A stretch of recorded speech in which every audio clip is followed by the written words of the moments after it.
Selamat datang ke Peachtree Morning Show dari DCI. Cara bijak untuk mula hari anda. Selamat menonton. Hai, selamat datang ke Peachtree Morning Show. Hari ini hari Isnin 15 hari bulan Jun. Hari ini saya ada seorang tetamu yang telah kami bertemu dan seorang yang baru. Izinkan saya memperkenalkan mereka ya. Ini Sharon Fan yang tinggal di Taiwan dan beliau belajar pentadbiran perniagaan di Kanada, University Samuel Fraser, salah satu bandar kegemaran saya di dunia yang merupakan salah satu bandar yang paling indah juga di dunia. Beliau bekerja di syarikat perdagangan besar di Taiwan dan demi keseronokan beliau mengajar bahasa Inggeris dan yoga dan juga graduan dari SIM College kami dan beliau benar-benar salah seorang graduan yang terbaik penceramah Diamond X di banyak negara di Asia. Raul Nateris dari Bandar Mexico. Anda pernah berjumpa beliau di Peachtree Morning Show. Seorang jurutera mechanical, belajar di University Tectal Monterrey yang merupakan MIT dari Mexico yang sukar dimasuki. Hanya pelajar-pelajar yang pintar yang akan dapat dituntut di sana ya. Beliau seorang profesor dalam bidang kejuruteraan mechanical di situ. Seorang graduan DCI dari college kami. Sekarang beliau memiliki sebuah syarikat perunding dan pernah bekerja selama 8 tahun dengan salah satu syarikat terbesar di Mexico di dunia, iaitu Coca-Cola Mexico. Saya suka akan beliau kerana beliau ada 2 orang anak lelaki dan yang berumur 8 tahun dan 13 tahun masing-masing. Beliau masih ada lebih banyak rambut daripada saya walaupun beliau dah ada 2 orang anak lelaki. Saya tak faham bagaimana ya. Isteri anda juga bantu memotong rambut anda semasa wabak ni ya? Ya. Rambut setiap orang dipotong oleh isteri mereka dan begitu juga dengan saya ya. Ya. Potongan rambut yang cantik ya. Saya rasa marilah siapa akan tunjuk soalan hari ini ya. Biar saya tunjukkan soalan ni dari Niger, dari negara Jerman.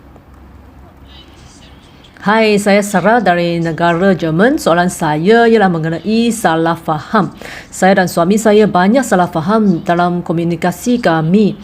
Ni amat meletihkan dan beri tekanan atas hubungan kami. Jadi soalan saya ialah apakah benih yang harus saya tanam dan apakah yang saya perlu elakkan supaya dapat komunikasi yang lebih baik dengan suami saya dan tiada salah faham. Terima kasih.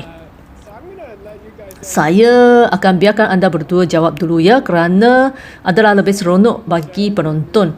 Mereka sentiasa mendengar saya. Mungkin Sharon, tetamu kami baru boleh cuba dengar. Apakah pendapat anda ya? Sila mulakan.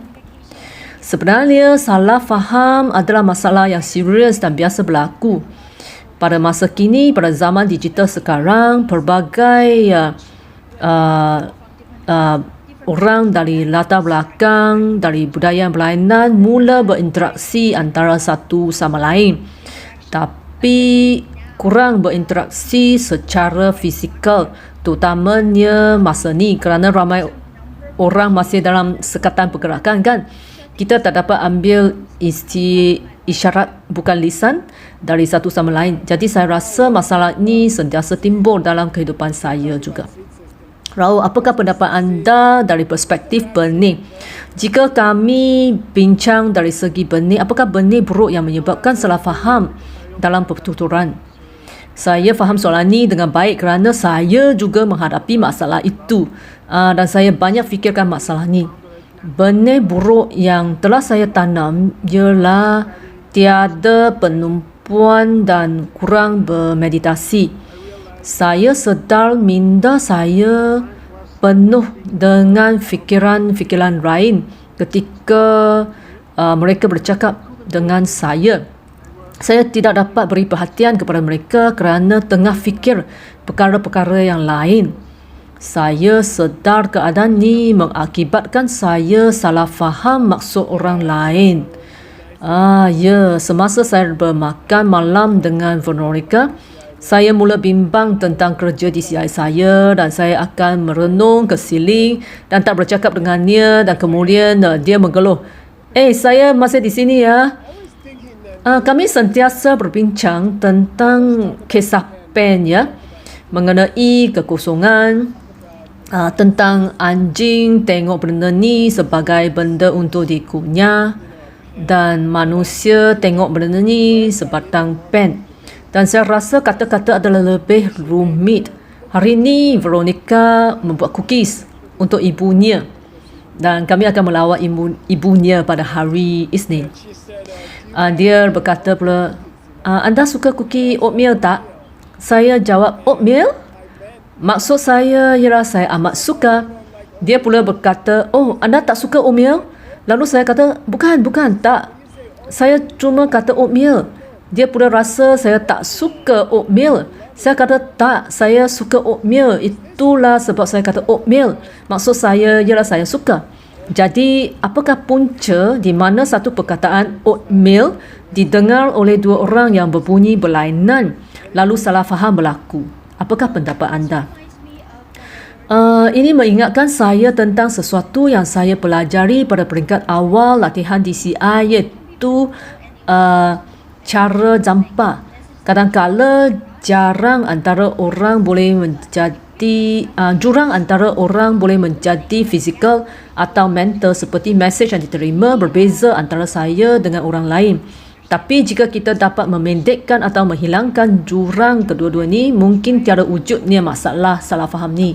Dan kaedah jampa, kita cuba perhatikan tingkah laku seseorang dan cuba ramalkan keperluan mereka. Dengan ni, kami tertanamlah benih untuk benar-benar mengenali apa yang orang lain perlu, bukan hanya saja dengan cara mereka tunjuk kehendak mereka. Apakah contoh kaedah jampa ni? Contohnya, pada awal pagi ketika seseorang kelihatan marah tiba di pejabat, maka anda boleh agak bahawa mungkin mereka masih awal dan anda boleh pancur kopi untuk membangunkan mereka sebagainya ya. Jadi anda berfikir apakah yang mereka mahukan. Anda sedang menjangkakan apa yang mereka mahu, lalu tertanam benih untuk kedua-dua orang sama-sama fahami perkataan yang anda gunakan kan? Rau, apakah pendapat anda? Apakah benih baik harus kita tanam ya? Saya rasa contoh yang anda berikan amat bagus kerana kata-kata adalah kosong kan? Jadi ketika anda kata oatmeal, bagi anda ialah ada sesuatu yang baik, saya suka. Tapi bagi orang lain tidak. Jadi ini mengingatkan saya bahawa kata-kata juga adalah kosong. Saya fikir bahawa mungkin saya ada benih-benih minda buruk dari kata-kata karsa saya kepada orang lain dulu. Maka apabila seseorang hanya beritahu saya oatmeal, saya pula terdengar perkataan itu sebagai perkataan yang buruk dan bukannya yang baik. Sayalah yang ada benih dalam minda saya dari kata-kata kasar terhadap orang lain dulu.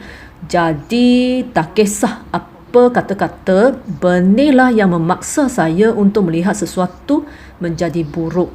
Jadi itulah jenis benih yang saya harus beri perhatian. Sharon, jika saya telah ada benih itu, apabila suami atau isteri saya bercakap dengan saya atau teman lelaki, teman perempuan saya dah ada benih itu dari kata-kata kasar dan mereka hanya kata, hey, saya dah buat biskut oatmeal untuk kamu. Lalu saya pula dengan sesuatu yang buruk. Apakah yang boleh saya lakukan untuk bersihkan benih ini ya? Apakah kaedah praktikal untuk bersihkan benih ini? Jadi nak bersihkan benih terlebih dahulu, anda perlu sedar bahawa anda sedang mengalami masalah ni dan ingat kisah pen. Saya rasa ini adalah alat utama faham setiap keadaan tertakluk kepada pandangan dari kita sendiri. Maka anda sendiri sedari benda itu datang dari kita. Lalu anda boleh lakukan 4 kuasa untuk bersihkannya ya. Apakah yang anda harus lakukan? Setelah anda sedari bahawa semua ni datang dari anda tak mahu ni berlaku lagi serta buat keputusan untuk bersihkannya agar ia tak berlaku lagi. Langkah ketiga ialah buat komitmen dalam jangka masa tertentu yang anda dapat lakukan di mana anda tak ulangi. Misalnya dari segi kata-kata kasar, contohnya beritahu perasaan benar saya terhadap rambut Raul. Sebagai contoh, saya menahan diri, katakan 5 minit yang berikutnya saya takkan bercakap tentang rambutnya. Langkah terakhir, saya akan lakukan sesuatu yang sebaliknya. Selain tak cakap sesuatu yang kasar, saya akan cakap sesuatu yang baik untuk menceriakan seseorang agar mereka berasa ceria tentang diri mereka. Okey, baik. Berapa lama untuk menyelesaikan masalah ni ya? Saya tak berapa pasti, tapi ia bergantung kepada saiz benih yang anda ada dalam minda anda. Jika anda dah bertabiat tanam benih tu, anda akan ada benih-benih yang besar dalam minda anda. Ia akan mengambil masa yang panjang. Dan ketika anda melakukan 4 kuasa ni, kami mula membersihkan dan membuangkan benih-benih buruk itu. Kami akan rasa bebas dari beban. Kami tak perlu bawa beban ni lagi. Tapi ia makan masa. Jadi sukar untuk nyatakan kerana anda lebih faham benih anda diri sendiri kan. Saya nak tanya Raul, anda dah berkahwin untuk masa yang lama, mempunyai keluarga yang lengkap. Jadi lupakan sistem benih dulu ya. Jika anda bersalah faham dengan isteri anda, apakah yang anda akan lakukan seperti biasa tanpa guna sistem benih ni? Apakah cara-cara lain yang anda akan lakukan di rumah jika wujudnya salah faham? Yang pertama yang saya akan lakukan, kerana sentiasa berlaku setelah anda berkahwin, ini kerap berlaku. Perkara pertama yang saya ingin lakukan ialah cuba memahami apa yang isteri saya cuba beritahu saya, atau perkara yang saya nak ceritakan kepadanya, dan mengapa kami akhirkannya dengan pertengkaran. Kerana saya percaya bahawa kami tak berniat untuk membuat orang lain rasa marah, tapi pada akhirnya kami mula bergaduh pula. Jadi apa yang saya suka lakukan ialah menenangkan diri dan cuba memahami apa yang saya mau beritahu ataupun apa yang beliau mau cakap tu, dan cuba buangkan semua penilaian yang saya ada dan beri dan cuba memahaminya. Ini sesuatu yang saya lakukan lah. Soalan bagi Sharon, kami semua mempelajari sistem benih dan Raul beri cadangan praktikal sebagai seorang lelaki yang berpengalaman dalam perkahwinan. Dia kata kena fikir selepas anda tenangkan diri sendiri. Saya nak tanya Sharon, jika saya salah faham pasangan saya dan kami berdua agak marah, biasanya agak sukar semasa anda berasa marah untuk ingat sistem benih itu. Jadi bagaimana menenangkan diri untuk ingatkan sistem benih? Bagaimana anda lakukan? Bagaimana anda menenangkan diri anda sendiri? Bagi saya telah wujudkan suatu mekanisme menenangkan diri masalah seperti kemarahan atau sekiranya sesuatu yang tak senang berlaku. Ia adalah sama seperti apa yang anda lakukan, iaitu minum air. Saya suka air sejuk supaya saya mengalihkan tumpuan saya kepada perkara lain. Cara ni mewujudkan ruang minda untuk saya memikir perkara lain daripada beri tumpuan kepada perasaan kuat yang baru berlaku tu. Jadi saya suka minum sesuatu yang sejuk supaya saya fokus hanya beberapa saat pada sensasi air sejuk masuk ke dalam mulut dan alir ke bawah tekak. Saya rasa ia cukup untuk menumpukan perhatian pada suatu benda lain dan semoga dapat ingatkan pen. Jadi Sharon, anda bekerja di syarikat perdagangan ni, saya rasa adalah sama seperti syarikat belian saya yang amat sibuk. tukaran komunikasi, mereka letih dan kerja banyak. Jadi apabila anda jumpa dua orang yang bersalah faham, bagaimana anda bantu mereka ya? Apakah cara untuk bantu dua orang yang bersalah faham ni? Saya akan lakukan perkara hampir sama yang saya lakukan pada saya sendiri. Saya masuk tangan dengan niat untuk bantu mereka selesaikan masalah ni. Kemudian ni kerana pada ketika tu setiap orang berperasaan tegang, maka mungkin itu bukan masa sesuai untuk selesaikan sesuatu, terutamanya jika mereka tak berapa faham tentang pen. Jadi pada masa tu saya akan tanya, adakah sesiapa mau minum apa-apa? Dan cuba alihkan perhatian mereka agar mereka rasa tenang. Dan saya juga boleh bersiap sedia sendiri. Sama ada saya ada lebih membantu jika saya campur tangan dalam hal mereka. Sebahagian besar ia bergantung pada benih mereka sendiri juga kan. Raul, jika kami ada masa, apa yang akan anda lakukan? Anda bekerja di syarikat besar, universiti besar. Semasa semua orang besar ni bergaduh, itu adalah lebih teruk kan, salah faham tentang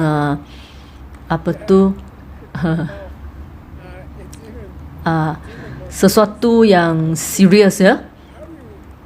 Apa yang akan anda lakukan? Adakah seperti cadangan dari Sharon? Apakah yang anda akan lakukan ya? Dari segi praktikal, saya perlu sediakan diri saya mungkin 10 minit sebelum perjumpaan. Apabila saya tahu perjumpaan itu akan jadi susah, saya perlu buat persediaan dan mula bernafas atau cuba relax. Mungkin dalam keadaan tertentu dapat buat meditasi dengan cepat kerana saya mesti menenangkan minda saya dalam situasi seperti itu. Keadaan ini bagai panas kepala, mudah bertengkar. Jadi bagi saya yang penting ialah bersiap sedia sebelum perjumpaan itu dan cuba menenangkan fikiran saya dan tak bertindak balas dengan cara agresif. Jadi sudah sampai masa kena buat rumusannya. Saya nak tanya lagi. Kami bertiga masing-masing berikan satu cadangan khusus yang boleh dilakukan dengan cepat. Mari mula dari Sharon ya. Sebelum anda memulakan perbualan dengan sesiapa saja, cuba perhatikan mereka secara senyap dan kemudian lihat bagaimana perasaan mereka sekarang. Jadi mungkin mesej yang sama anda boleh menyesuaikannya dengan cara yang paling sesuai untuk orang lain supaya perkara yang sama seperti oatmeal boleh diselaraskan dengan cara yang dapat difahami oleh orang tu dengan baik. Apa yang anda tawarkan kepada mereka sesuatu yang baik dan semoga mereka boleh berterimanya. Ya, jadi periksa orang tu, periksa mood, berhati-hati, telitikan mereka sebelum cakap ya. Raul, apakah cadangan anda? Cadangan saya adalah jika kami bersalah faham, mungkin kerana saya tak beri perhatian terhadap apa yang orang lain cakap. Jadi yang pertama ialah menumpukan tabiat bermeditasi untuk memupuk ini tabiat bermeditasi untuk menumpukan minda pada setiap saat dan agar anda dapat beri penuh perhatian terhadap orang lain semasa mereka bercakap. Jadi cadangan saya ialah untuk memupuk tabiat bermeditasi, mungkin mula dengan meditasi yang pendek tapi ada tabiat ni. Ya, ini adalah sama dengan belajar mendengar dengan teliti. Cadangan saya ialah untuk mengingati sesuatu perkara yang sukar, iaitu kata-kata bagaikan sebatang pen. Anda ingat anda kata sesuatu yang sangat logik dan betul, tapi berkemungkinan mereka mempunyai karma yang berbeza, benih yang berbeza dan mungkin terdengar kata-kata yang berbeza dari mulut anda daripada apa yang anda nak kata tu. Jadi kami harus ingat tu dan tak rasa marah pada orang lain. Jadi itulah 3 cadangan kami untuk anda di negara Jerman. jawapan dari Taiwan. Saya nak tanyakan tentang konflik kepentingan. Katakan jika saya tahu orang ni, saya memerhatikannya dan saya rasa contohnya Raul, Coca-Cola dapat menenangkannya sekarang, tapi saya tahu bahawa ini tak baik untuknya. Saya tak mau berikannya, tapi entah kenapa beliau memberi saya message yang dia mau ni. Jadi apa yang saya boleh lakukan ya? Ini soalan yang baik. Ia amat menjengkelkan saya apabila orang yang minum Coca-Cola kelihatan sangat baik dan mereka kuat dan cergas. Saya rasa sebenarnya semua ni bergantung kepada benih seseorang kan. Jadi saya menjadi sangat radikal semasa saya menjadi tua sekarang ya. Saya fikir satu-satunya perkara yang dapat membantu ialah benih dan ajar mereka sikit mengenai benih. Walaupun ia hanya sikit saja. Benda lain tak berkesan. Vitamin tak berkesan. Minum minuman hijau, yoga, GCI, apa-apa pun tu tak berkesan langsung. Jadi baiklah, mari kita pergi ke soalan esok ya. Siapa yang akan datang esok Salvina dari Hong Kong ya, dan Anai dari Bandar Mexico ya. Ya. Soalan untuk esok. Hai Geshe Michael, saya Zhihao dari Singapura. Saya sedang berada dalam perniagaan tertentu ni dan pada masa yang sama muncul peluang yang serupa baik kerana benih bercambah. Namun rakan niaga saya tak berikan sokongan penuh walaupun saya rasa saya akan ke tempat yang lebih baik. Saya juga rasa sedikit gemetar dan takut kerana saya tak pasti adakah perniagaan baru ini berjaya tak. Jadi apakah benih yang saya harus tanam dan bagaimana saya boleh mengatasinya agar setiap orang berasa selesa serta dapat situasi win-win bagi setiap orang. Ini soalan yang baik. Soalan yang dari Singapura amat berbeza. Sangat rumit ya. Saya akan berjumpa anda lagi pada hari Rabu. Ya, Cheryl akan menjadi host ya. Baik. Baik, jumpa lagi.